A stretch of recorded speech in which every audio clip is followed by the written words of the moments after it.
Hello, hello. Manessa Carnegie here, founder of Direct to Success and the Social Strategy Squad, here with your third video to hustle proof your life. And in this video, we're going to talk about stress and its impact on your body and how your business behaviors and habits have probably developed over the years to create an infrastructure of underlying stress in your body so that even if you apply a lot of the de-stressing tools and techniques like meditation and taking walks and things like that, you still have an underlying infrastructure that keeps you stuck in a state of stress. So what we're going to talk about today is a little bit about exactly how that happens and what you can do to combat it. Okay, so the first thing that I want to do is take a step back into my past and talk about how there was a time in my life where I started to forget things. My memory was it was getting a little bit off. There were things that I thought I knew I should know. Like I know that I had learned something at some point in my past, but I couldn't remember it. I was like, I should know this. I found myself often saying that, like, I feel like I should know this. I was getting sick very often. I was tired. I was fatigued. No matter how much I slept, I would wake up feeling tired. I was getting chronic migraine. I had chronic migraines anyway, but they were being exacerbated by, I was clenching my jaws when I was sleeping. So a lot of the issues that I was having physically were happening on an underlying level, things that I couldn't really control. Like I couldn't really control the clenching of my teeth other than getting a mouth guard, but that didn't control the underlying cause of the stress. My brain fog was getting worse, and I was actually starting to get worried that there was something actually wrong with me. Dementia runs in my family. I was very worried about that. And I thought I was alone. I really thought I was the only one who was struggling with this. Until I started to, now the medical system failed me terribly, so I ended up doing a lot of my own research and doing a lot of deep dive into figuring out, what it could be. And what I discovered was that stress was playing a huge role in everything that I was feeling. And what was happening is that every time I was getting stressed out about something, my body was generating a hit of cortisol into my system as a stress hormone, right? And the stress hormone is what's responsible for your fight or flight response. And it developed millions of years ago when you were out in the Serengeti and something new that popped up in your life, or when danger happened, you immediately go to fight or flight. Oh my God, do I need to run or hide somewhere? Now, we don't live in the Serengeti anymore, but we still have that fight or flight response. And every time we feel threatened or feel stressed out or feel like there's something that could interfere, like give us any kind of anxiety, we release a shot of cortisol in our system. Now, cortisol is actually, ejected into your system as a response to a variety of stimulus and stimuli. And we're going to talk about one a little bit later that's actually a huge culprit that you're going to be able to deal with and manage right away. But keep in mind that cortisol, that is responsible for your fight or flight, is also the stress hormone. So when you're under stress, your body releases a lot of cortisol. And what happens is that if you release a little bit of cortisol, like, short term, I need cortisol at this moment, like there's danger, that's a good thing because you can respond, react, and leave and escape very quickly. That's why it's there. But many of us don't live that kind of life anymore, but yet we are constantly generating that hormone into our system. And we're not supposed to have that much of it in our system. And by having chronic stress over the course of years, it starts to build up and build up and build up. And ultimately it results in the kinds of things that I was experiencing: weight gain, acne. Some people, they bruise easier. Severe fatigue is a big one. Brain fog, difficulty concentrating, low libido is a big one.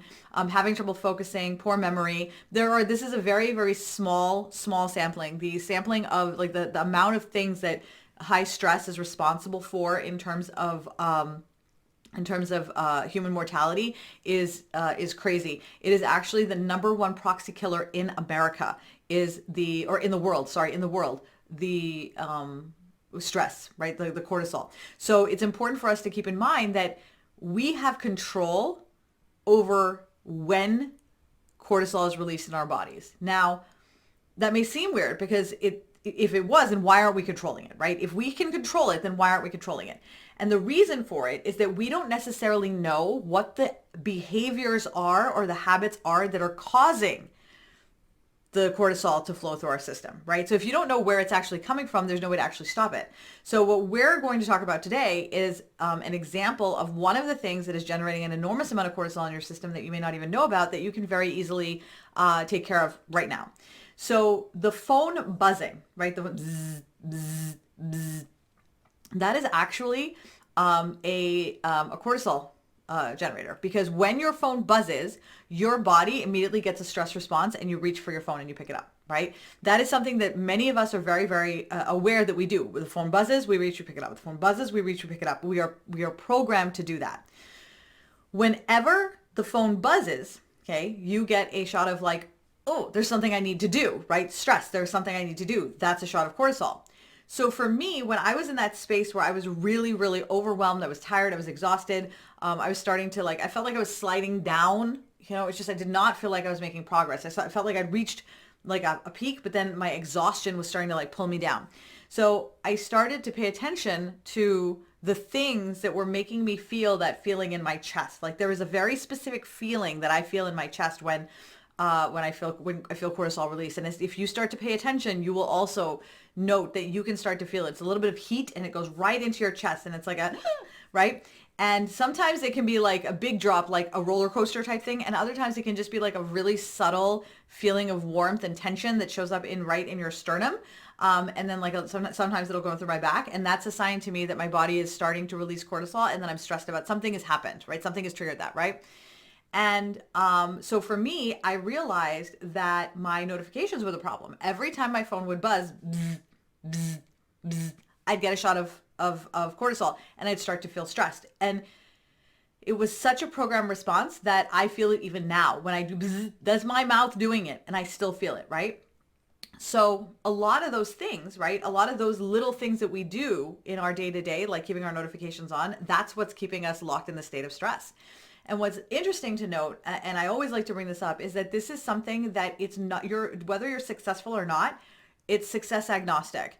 You can end up in this situation whether you are making a lot of money or whether you're not making any money at all. So your level of income and the people who are showing up at your seminars or buying your courses, the volume, that doesn't matter. You are just as likely to fall prey to stress-induced issues, whether you are successful or not.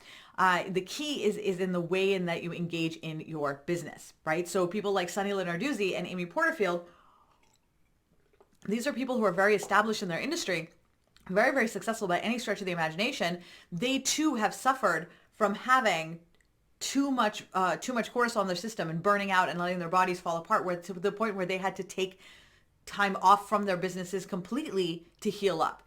Our goal is to prevent that from happening so that you don't have to take time off from your business, because many people can't afford to do that, right? So we want to make sure that we're working on that. Okay, so now the thing is that when I mentioned that, okay, listen, notifications is a problem, and I've talked about this in many spaces. I always have a couple of people who grab their phone as if I'm about to take it from them and snatch it and be like, oh my God, well, I can't turn off my notifications. And there's always a reason for why you can't turn off your notifications. And in your mind, no doubt right now, you're thinking of some of them, right now. The thing to keep in mind is that you don't have to be all or nothing. You don't have to turn everything off and say goodbye to notifications. I'm going to give you a third option a little bit later on. Okay, but the important thing to keep in mind is that if you do keep your notifications on, you will continue to get those stress responses, and then you are going to ultimately end up having to deal with the consequences on the other end. So on this end, let's just say that you're like, okay, you know what? I do want to change this habit. I want to hear what I can do to minimize the cortisol flowing through my system on a regular basis because of my phone habits. All right. So what I like to do is use the AIDA method. Okay. So it's an AIDA method. It's awareness, desire, alternative. That's really what we're looking for. It is a process that I use to change my habits whenever there's something that I decide that I don't want to do it anymore. Okay. The first thing I always do, okay, is awareness. All right. So awareness of the activity itself. You have to notice that there is a problem before you're even going to want to make a change. So for me, I became aware that every time I got notifications that I would get a shot of cortisol, and that was feeling uncomfortable and it was contributing to my overall stress. It didn't feel good. And so I was like, I want to change this habit. But I was of the mind that I can't turn off my notifications. There are people who need to get in touch with me. It's very important. There are things that I need to see, right? So I'm aware that there's a problem, but at this point I don't want to change it, which brings us to the second thing that's necessary for you to make a change: desire. A lot of people will say commitment. I don't think commitment is super relevant. You have to want it first before you can, like, you can be as committed as you want, but if you do not want it at all, then your subconscious is going to find ways to sabotage you because you don't want to do it anyway. So you need to create the desire for whatever it is that you want to do. So for me, I didn't have a desire to turn off my notifications, but I did want to not have that feeling of stress. So those two things were in opposition. So what I did is first I wrote down, why is it, right? What is this life, right, that I imagine that my life is going to look like when I don't have notifications on? And so I wrote that out, right? I wrote out, okay, well, I'm not going to be distracted by my phone. I'll be able to focus on things. And I wrote all the positive things out. And so now I at least knew what my reward was going to be. Okay, that's my reward. So I know that, okay, if I turn off my notifications, these are the benefits. Now I just wait, right? So my phone buzzes, right? It takes like 3 minutes and my phone buzzes. And I think to myself, all right, I have my notifications on because people need to get in touch with me. It's so important. So I grab my phone and I look at my notification. And it's not that someone needs to get in touch with me. It's a notification for a comment on a post on Facebook that I made 4 days ago. The comment was made 4 days ago. I've responded to that comment and I got a notification for that today. That's not necessary for me to get right now. It wasn't urgent. So now I am aware that I just got a shot of cortisol that is contributing to the decline in my overall health. And I did that for nothing. There was nothing necessary about that notification. So I'm a little annoyed by that. The fact that it buzzed, annoyed, but I don't judge. It's okay. It's fine. It's fine. All I'm doing is challenging my original idea that the notifications are there for people to get in touch with me. The next time my phone buzzes, I'm going to listen to it again. I'm going to pick it up and I'm again going to see something because let's face it, we get a lot of notifications that are not super important. Most of them are not. After doing that a few times where you consistently say, okay, I've picked up my phone. I have paid the price of having cortisol shot in my system, which is influencing my health negatively. It's making me stressed out. I don't enjoy it. And it was for nothing. Once again, I don't care about this notification. So I'm getting all of these negative side effects for something I don't even care about. So for me, now my question didn't become, I don't want to do this. It's okay, how can I make this work for me? So for me, that meant starring some specific people in my life so that my phone would ring through when they come through, having 1 or 2 apps whose notifications were on because they were notifications that I wanted and I don't get a lot of notifications from them. And then I turned off all of my other notifications. Okay. Now over the years, I've actually changed it and now I have all my notifications off. But initially I only had some of them off and I kept the ones that I knew I needed on so that now, even though I hadn't turned everything off altogether, I was now getting a lot less of the impact. Okay. So now I had made that change because I had decided to make a different choice because I realized that what I thought was happening, which is so many people needed to get in touch with me or I needed to know so many things, that's not what was happening. So the first thing you want to do is first become aware. Second is cultivate the desire. Okay. And the third is you need an alternative. Okay. You need an alternative. So what are you going to do instead? So for me, it was, I'm going to set it up so that I have my family starred and then I turn off all my other notifications.